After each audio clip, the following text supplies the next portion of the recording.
As the ongoing tensions between Israel and Iran continue to mount, what could it mean for the UK? Well, Times Radio presenter James Hanson is back with us, along with the former Home Office Minister Norman Baker. James, MPs are in Parliament today. They're back in Parliament. We should expect this to be on the top of their agenda. Absolutely, and we had confirmation over the weekend that the RAF was involved in the shooting down of some of these Iranian drones. So we know that the UK has been providing and will continue to provide military and intelligence support to Israel. But I think what will also be interesting is the message that the UK government will be communicating to Netanyahu privately, playing that role that we've played since the beginning of this conflict as a critical friend, trying to urge restraint. Because clearly, as we just heard there from Sean, what everyone is worried about is this escalating into a full-blown regional conflict with the US getting involved. That is one of the big fears at the moment, and that is what the UK and the US and Israel's Western allies are trying to avoid. Norman, good to have you on. Goodness me, it's not St Patrick's Day. What a jacket that is, my friend. This is my favourite jacket yet, Norman. Ever. Norman, I was talking, obviously the situation, we know it. We know what happened October the 7th. We know what happens and is happening in Gaza. We know the standoff between Netanyahu and Hamas. Iran's always been this... the sponsors of Hamas and Hezbollah and the Houthis as well. A lot of this seems to be tactic. A lot of this seems to be face-saving. You did it, I'll do it. We'll do a warning, this, that. And where do you sit in terms of people are saying this is a frightening moment in our history? Do you think that's warmongering or fact? It is fact, I'm afraid. Both Israel and Iran are difficult countries which are to some extent out of control by the people who are running them.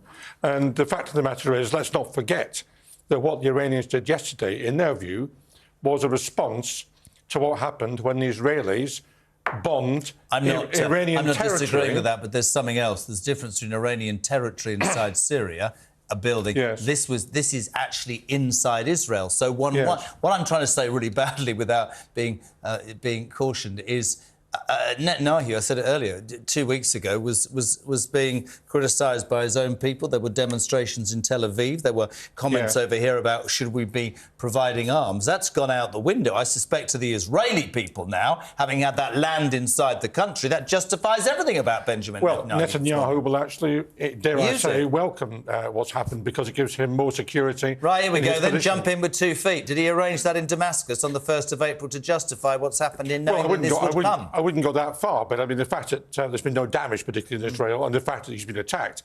reassures the people that he's the person to be in charge at this particular point, which is unhelpful, I think, because Netanyahu is out of control. James says that we've been trying to exercise restraint, and indeed Biden and Sunak and everybody else has been doing that, but he's paid no attention to that.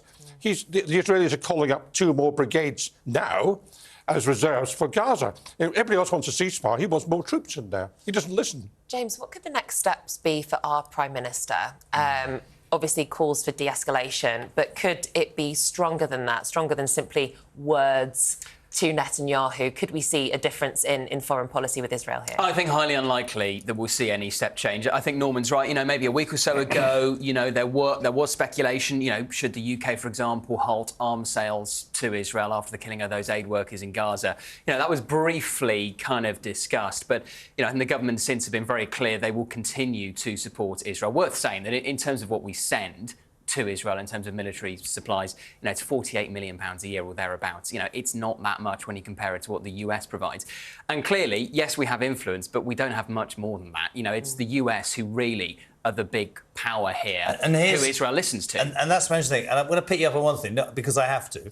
I sit here and we talk about a ceasefire all the time, right? You say everybody wants it by Netanyahu. The reason I don't think there's going to be a ceasefire is I don't think the 2 protagonists in that war, Hamas or the Israelis, want a ceasefire. I think that's the issue. The world can run around quite rightly and look at Gaza and go, my God, this is horrific. It's a humanitarian disaster. We want a ceasefire. I'm not sure those 2 don't, which is why I'm wondering whether this is another part in a horrible, horrible game whereby it suits Netanyahu because, Israel has been attacked inside its own country. Hamas's big brother Iran that sponsors Hamas has gone, we're with you. And it is frightening. And then you add in that, Chris Parry said it for months, that triple axis of China and Russia and Iran. And it is not beyond the realms of possibility to sit here and go, oh, my God, not in a negative way, in a realistic way. No, I agree with that. Look, the whole Middle East is a pressure cooker, which has been boiling for decades, as a matter of fact, and then the top's come off it. And actually, it doesn't suit the West to have what's going on in Israel or in the Middle East, but it can't stop it. No. And Netanyahu doesn't listen. And this will play out according to what Israel and Iran want to happen, nothing else. And the danger is that we, as the West, Britain, the UK, the US and everybody else, will get pulled behind Israel, but we haven't got no control over Israel. And we can't give them a blank cheque. Yeah, I agree. Is now the time to try and exert some of that control then, to show strong leadership and say, you have to abide by certain rules of war, rules of humanitarian law, which we know Israel has already broken? Is now the time, really, for our leaders, I say our, Rishi Sunak and Sir Keir Starmer to an extent, actually show bravery in the face of Netanyahu? Well, look, I mean, what Britain does, frankly, is neither here nor there. I mean, both in terms of agree with you. We think we're far more important than we are, sir. But we're getting dragged into a war that... We are getting dragged in, and that's the point. We're getting dragged in under Israel's terms. The only country that can influence Israel to any degree whatsoever is America, and they're not doing it. And there it is, another thing. We were talking about this last hour. The Democrats are all over the place, and Joe Biden is in election year. Is he looking like a strong world statesman, or doesn't he know? I want to move this. I've only got time because I'm desperate to get Norm. Both of you right. Two things, Norm. Are the Conservatives going to get a bounce from what's happening in the Middle East? I know that's difficult for you to swallow. Think so. Secondly, our Ange. It's not going away, is it? No, it's not going away. I was just talking upstairs, actually, to Freddie, and just saying that this is... it reminds me of the situation with Chris Huhne, because here's a situation where it wasn't actually terribly serious, but because of the way it's been handled, it's become far more important and far more significant for the Labour Party, as indeed Chris Huhne's driving did for the Lib Dems back in 2010, whatever it was. And I think it's not going away, and she's in some danger.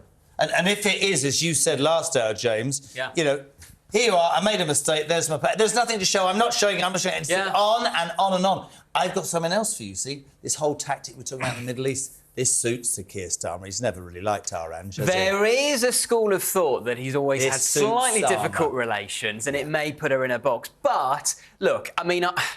The problem is, had Angela Rayner handled this differently from the start, this would have gone away. It's never the crime, it's the cover-up. Not saying there has been a crime here, that's for Greater Manchester Police to investigate. But it's the way she has dealt with it, and Labour, I think, need to recalibrate and come up with a new strategy. And also, just sorry, Nick, very quickly, if she does go, I was reading this morning, there's a highly likely scenario that the left of the Labour Party would do their best to get a candidate even more on the left to sit with Starmer. These could be the beginning of quite interesting times, to be fair. And, of course, if she's done nothing wrong, which is what she claims, it could have been a very clever thing all along, because eventually she could say, well, actually, you've... but Nick, she could have just come out with the paper and not had 3 months of rubbish about it, to be fair. It's interesting, but to watch everybody lose their minds over something like this, I think... Well, the only thing I would say, and you and I have our moments when we disagree and agree, if you are going to shine a light on everything every other party does, Angela, if you're going to call the Tory party scum, if it finds out that you're lying to the taxman, you're in trouble. Isn't it? Absolutely. But then, as James say, give us your paper and prove it. But they ain't going to let go of the media because she won't release the information. No, she's handled it very badly, to be honest with you, and I think it's becoming far more significant than it should be. I think you're right, actually, to say that Keir Starmer actually wouldn't lose any sleep if she disappeared. I completely agree. Well, thank you so much. What a jacket! What a jacket that is, James Hanson from Times Radio and former Home Office Minister Norman Baker. Sponsored by Paddy Power.